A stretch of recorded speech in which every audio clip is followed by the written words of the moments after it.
ভেনেজুয়েলার লা গুয়াইরার ভয়াবহ ভূমিকম্পে এখনও ক্ষত শুকায়নি। শুধু মানুষই প্রাণ হারায়নি, এই বিভীষিকা কেড়ে নিয়েছে অনেক পোষা প্রাণীর স্বাভাবিক জীবনও। ধ্বংসস্তূপের নিচে আটকে পড়ে চরম বিপদে আছে অসংখ্য পোষা প্রাণী।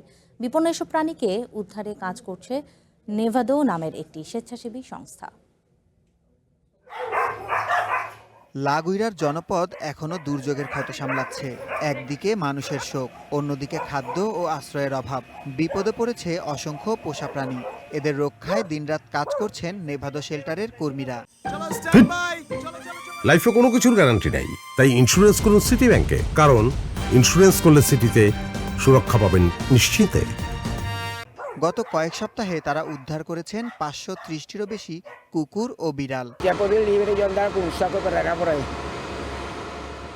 মানুষ যেমন দুর্যোগে কষ্ট পায়, অবলা প্রাণীগুলো তার ব্যতিক্রম নয়। তাদের এই অসহায়ত্ব আমাদের ব্যথিত করে। এদের সেবা করা এখন আমাদের বড় দায়িত্ব। প্রতিকূল পরিবেশের কারণে উদ্ধার কাজ সহজ নয়। দিনের প্রচণ্ড গরমে প্রাণীরা ধ্বংসস্তূপের গভীরে লুকিয়ে থাকে, তাই ওদের খুঁজে পেতে রাতে অভিযান চালান স্বেচ্ছাসেবীরা।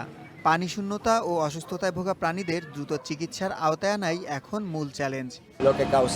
মানুষের সেবার পাশাপাশি প্রাণীদের বিপর্যয়ের দিকেও আমাদের নজর দিতে হচ্ছে। তাদের বাঁচিয়ে রাখাটাও এখন জরুরি কাজের অংশ।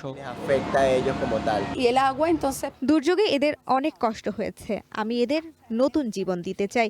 মানুষের মতো এদেরও বাঁচার অধিকার আছে। স্বেচ্ছাসেবীরা বলছেন, পোষা প্রাণী পরিবারেরই অংশ। দুর্যোগে এদের একা ফেলে না রেখে নিরাপদে সরিয়ে নেয়াই মানবিক কাজ।